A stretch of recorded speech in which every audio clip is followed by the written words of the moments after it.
Do you feel like your family connection could be stronger? Or maybe you desire to have a home that is filled with love, peace, and trust? Then today's video is for you. Hi, beautiful people. My name is Oluwakemi Akiode.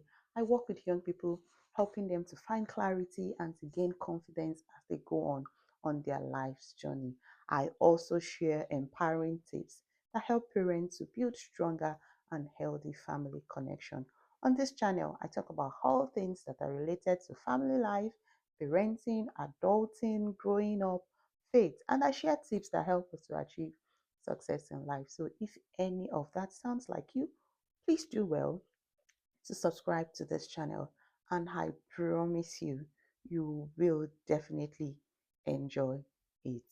Thank you. I'm sharing 7 powerful habits that families can use to build longer and lasting bonds and healthier family relationships. So, if you are a young parent, if you are a young family, if you're a new family, if you are just trying to look for tips that can help you build healthy family connections, then this is one video that you should definitely watch to the end.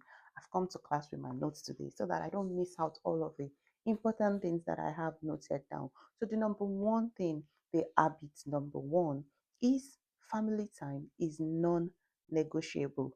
Family time is non-negotiable. Prioritize spending quality time together as a family. And that means that you could take out time during the week, no matter how busy things get. I know life gets busy, I know things happen, but prioritizing family time means you take out time. You make sure that you spend time together as a family. It could be moments like having regular dinners together, having movie time. Just make sure that there is a time that you all do something together as a family. And that habit will definitely deepen your bond as a family.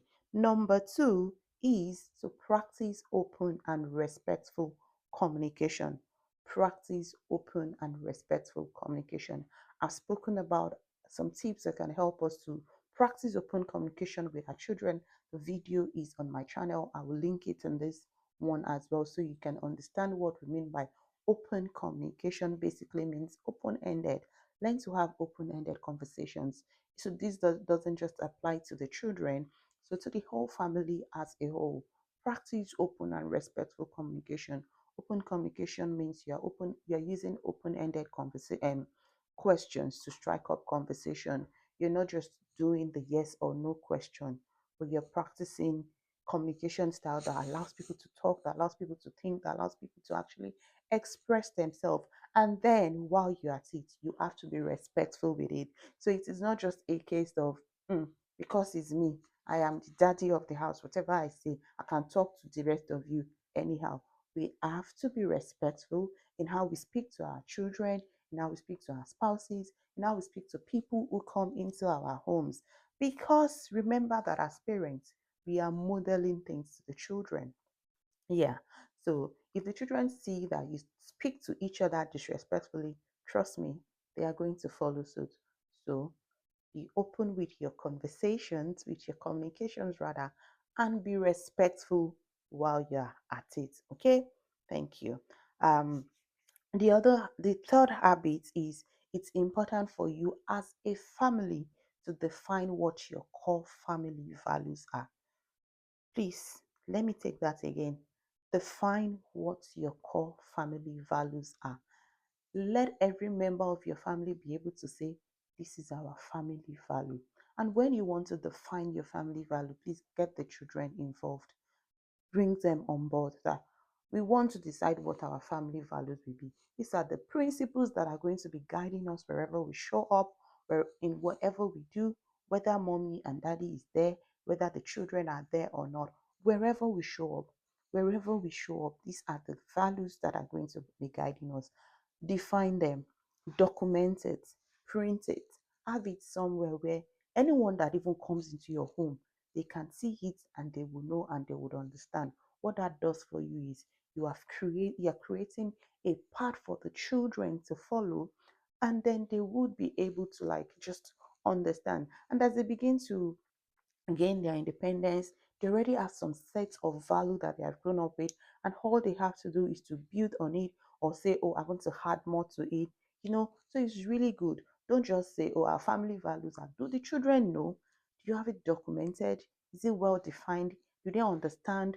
So if you say, let me say, for instance, one of my family core value is accountability. So if you say accountability, does the children understand what accountability means? Do you get?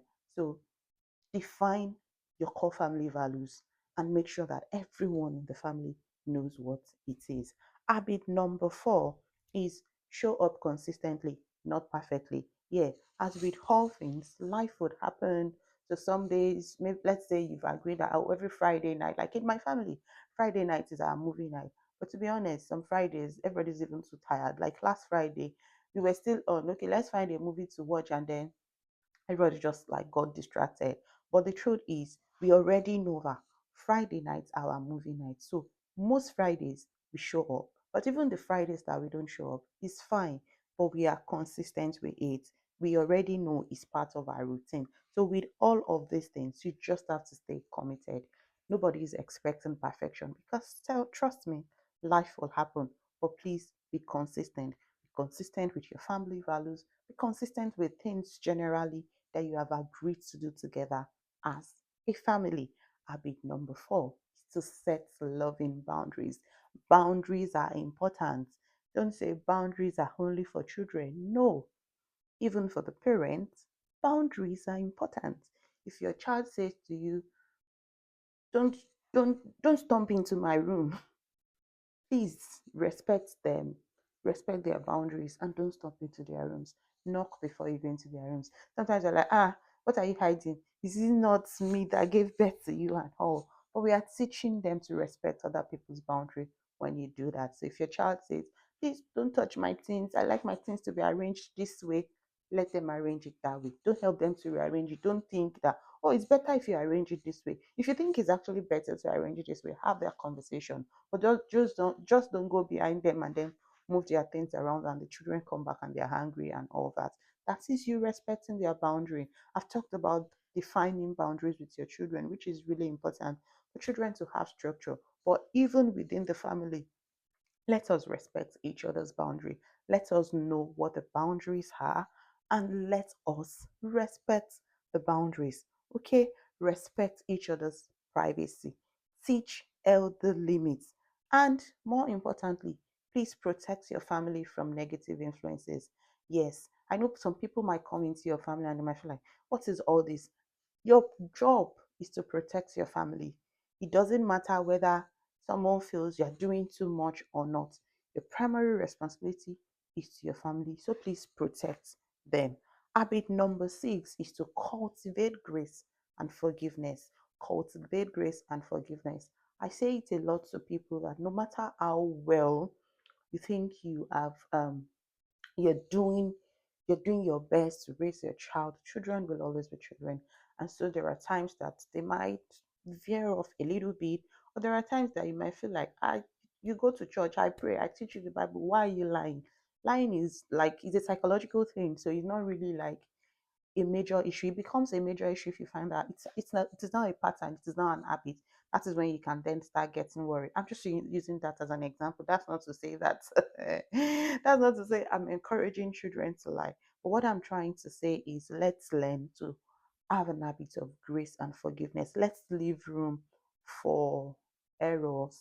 Let's leave room for mistake. Let's know that husband and wife, we we hurt each other. Because of that, are we still not together? So let's extend the same grace to our children.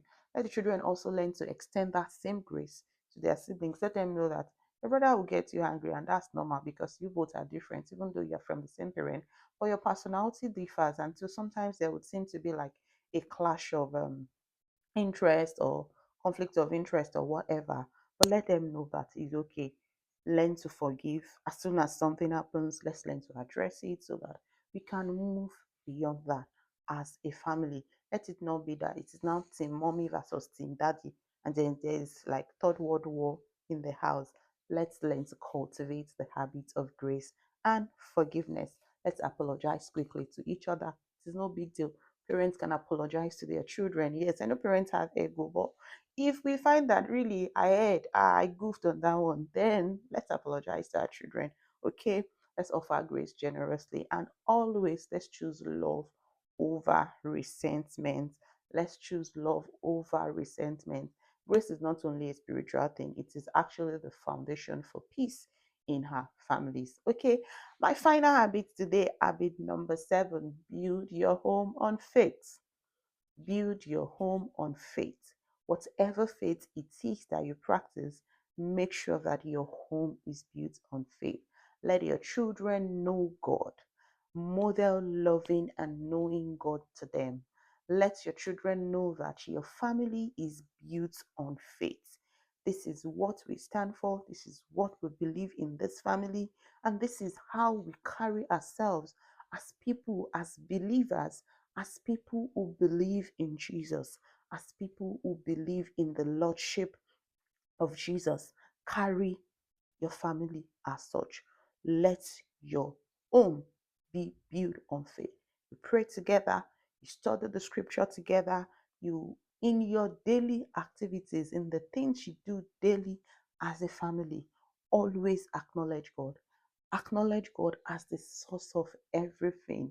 When you put God at the center of your home, when you show to your children that God is all that matters to us, then they would grow up following that pattern, and they would also then learn to love God and know God for themselves. So it's important that you build an habit of faith in your family. Pray together, study the word together, teach them God's word. Okay, so as I begin to wrap up, let me just quickly take a quick recap of the things I've spoken about. The number one thing is to prioritize time together, communicate openly and respectfully. Let us define our core values.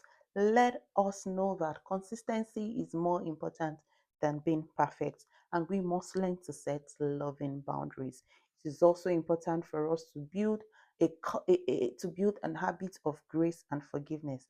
And last but not the least, make sure that your family is built on the foundation of faith.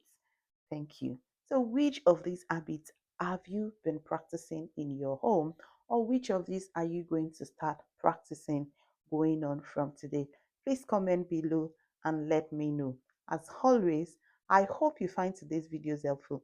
If you found it helpful, then please do well to share with someone who you know this will inspire. And please do well to like, to comment, to share, and more importantly, please subscribe to this channel. Until I come your way again, keep winning.